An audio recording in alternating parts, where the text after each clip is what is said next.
Dans cette vidéo, nous allons voir les programmes Java et les instructions de base qu'on utilise pour les écrire.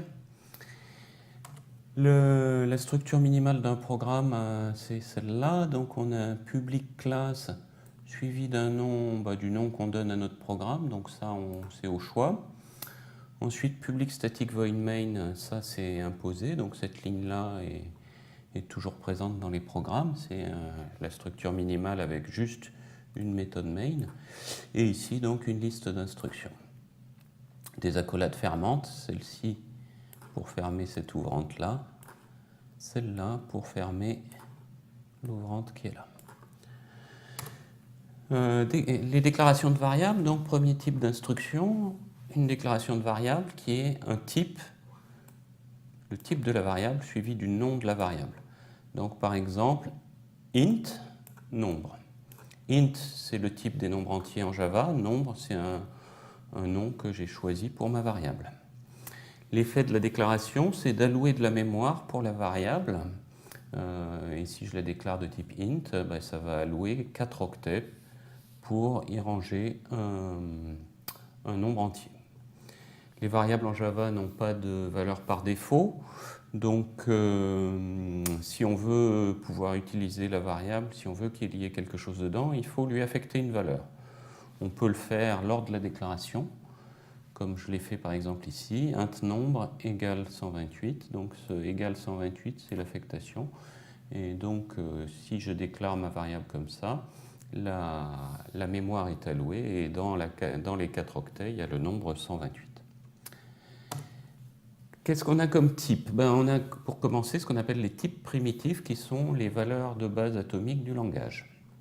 Int, donc les nombres entiers codés sur 4 octets, avec comme opérateur les 4 opérateurs arithmétiques plus la multiplication, la soustraction et la division. Et ce cinquième là, le pourcent, c'est ce qu'on appelle le modulo, c'est le reste de la division.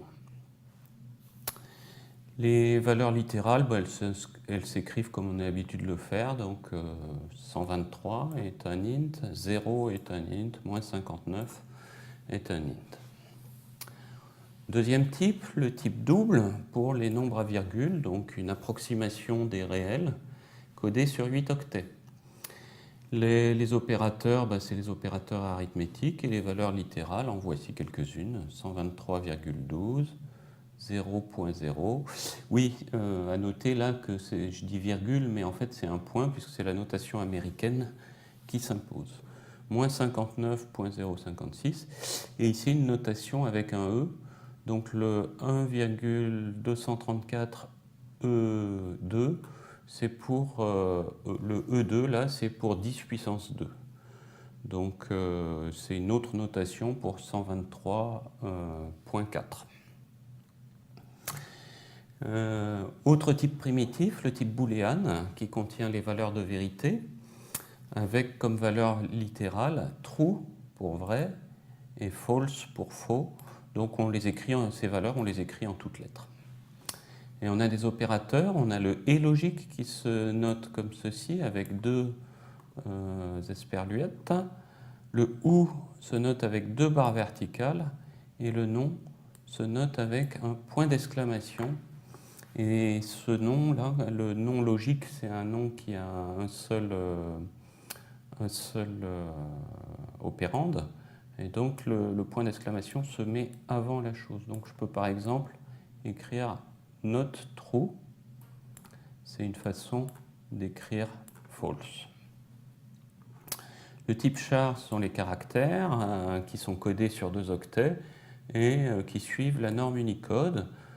Sans que c'est pas tous les caractères, c'est juste les caractères du début de la table Unicode, ceux qu'on peut coder sur 2 octets. Les opérateurs, on a les opérateurs arithmétiques sur les caractères, ce qui est un peu étrange, mais c'est comme ça. Et généralement, on peut utiliser le plus et le moins, mais bon, c'est un peu bizarre. Ajouter 2 caractères, retrancher 2 caractères, c'est une opération étrange. Les valeurs littérales, c'est entre simples cotes. Donc là, par exemple, on a le caractère A, le caractère point virgule, le caractère 1. On peut avoir aussi le caractère retour à la ligne avec quote \n quote. Les choses à noter à propos de deux choses à noter. À propos des opérateurs, c'est que la division de deux entiers donne un entier. Donc 9 divisé par 4, ça vaut 2. Ça ne donne pas un nombre à virgule. Là, on s'attendrait peut-être à ce que ça vaille 2, quelque chose, 2,25, quelque chose comme ça. Ce n'est pas le cas. Le résultat est un résultat entier. Et les calculs sur les nombres à virgule, le type double, sont des calculs approximatifs. Donc, par exemple, si en Java, je calcule 4.35 multiplié par 100.0, le résultat calculé, c'est celui que vous voyez là. Alors que le résultat exact, ce serait évidemment 435. Donc on est presque à 435, mais vous voyez, il y a un petit pouillème qui nous manque ici. Donc c'est bon de le savoir, sinon on va au-devant de surprises désagréables. Le type string, maintenant, c'est le type des chaînes de caractères, et lui, ce n'est pas un type primitif, parce qu'il est composé d'éléments plus petits, c'est-à-dire que c'est une séquence ordonnée de caractères, et chaque caractère étant un caractère de type char. Les valeurs littérales se donnent entre guillemets, donc par exemple une chaîne de caractères avec guillemets au début, guillemets à la fin. Entre les deux, je peux avoir n'importe quoi sauf des guillemets. Une chaîne de caractères peut être vide, ben oui, si je mets guillemets, guillemets, ben c'est une chaîne vide. Le seul opérateur qui est sur les chaînes de caractères, c'est la concaténation, notez plus. Donc par exemple, si je concatène la chaîne ABC avec la chaîne DE, ABC plus chaîne DE, ça me donne ABCDE. Donc ça accole les deux chaînes successivement. Le nom du type, c'est string, donc c'est ce nom qu'il faut utiliser si je veux déclarer une variable. Et à noter que les chaînes de caractères en Java sont des objets, donc on y reviendra plus tard quand on parlera des objets. L'affichage d'une valeur se fait avec deux méthodes, la méthode systemout.print et la méthode systemout.println. Elles permettent d'afficher une valeur qu'on donne entre parenthèses. Donc si, par exemple, si je fais systemout.print la chaîne bonjour, ça va afficher à l'écran bonjour. Donc ça marche avec un paramètre de type primitif ou de type string. Dans mon exemple ici, c'est une chose de type string, mais je pourrais aussi mettre quelque chose ici du genre 12, type int, ou un boolean comme true, etc. La méthode systemout.println, elle fait la même chose, mais elle passe à la ligne après l'affichage. Donc si je fais systemout.println bonjour, ça va afficher bonjour et passer à la ligne. L'affectation permet de mettre une valeur dans une variable. C'est le nom de la variable suivi du signe égal suivi d'une expression. Par exemple, je me dote d'une variable qui s'appelle 12. L'affectation va être 12 égale, et puis ici, je mets n'importe quel calcul qui va me calculer quelque chose du bon type. Il faut qu'il y ait le même type pour la variable, donc là, elle est déclarée comme int, et il faut que le calcul ici me calcule un int. 4 fois 3, et ça me donne 12, l'entier 12, et c'est quelque chose que je peux mettre dans la variable dont le nom est 12, avec cette affectation 12 égale 4 fois 3, point virgule. Donc un danger avec l'affectation, c'est de confondre ce égal avec l'égalité. Ce n'est pas une égalité au sens mathématique, dans la mesure où ce n'est pas commutatif, par exemple, donc le nom de la variable doit être à gauche. Ce qui est à gauche et à droite n'est pas de même nature. À gauche, ici, j'ai un nom de variable. À droite, j'ai une expression ou un calcul. Et puis, c'est à ne pas confondre avec le test d'égalité qui testerait si le contenu de la variable 12 est égal, oui ou non, à 4 fois 3. Voilà pour l'affectation. L'instruction if, elle a cette structure, donc voici comment elle s'écrit en Java. If, une certaine condition, on reviendra sur la condition juste après.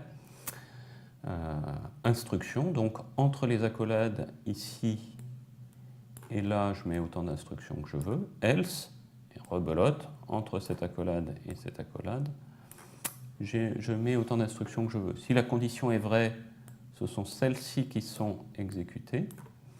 Si la condition est fausse, ce sont celles-ci qui sont exécutées. Donc, dans un if de ce genre, il n'y a toujours qu'un des deux côtés qui est exécuté. Au moment d'exécuter le if, la condition est évaluée, et selon sa valeur, c'est les premières instructions ou les instructions de la deuxième partie qui sont exécutées. Au niveau des... Je suis allé un peu vite, il y a un transparent qui est sauté là. Au niveau des conditions du if, c'est n'importe quelle expression qui donne une valeur de type booléenne. Donc ça peut être directement une valeur booléenne du genre true ou false, mais le plus souvent c'est le résultat d'un opérateur de comparaison. Donc on peut comparer deux valeurs avec égal, égal ou différent. Et ça, ces opérateurs, ces tests-là, ils vont marcher pour tous les types primitifs. En revanche, le test d'égalité de différence ne fonctionnera pas avec le type string. Pour l'instant, on ne pourra pas comparer des strings. On verra plus tard comment faire. L'ordre, c'est quelque chose qui existe notamment sur les nombres et sur les caractères. Et on peut tester est-ce qu'un nombre est plus petit qu'un autre, plus grand, plus petit ou égal, plus grand ou égal. Et ce qui est possible aussi, ce qui est d'usage courant dans un if, c'est d'utiliser un opérateur booléen, notamment un et pour tester que deux sous-conditions sont vraies, un ou pour tester que une au moins des deux sous-conditions est vraie, et puis le not pour prendre le contraire du résultat d'une condition. Donc un petit exemple qui reprend tous ces éléments. On retrouve la structure de notre programme avec le début ici, les deux accolades fermantes ici. Et dans ce programme, je commence par déclarer une variable de type double que j'appelle nombre au sort.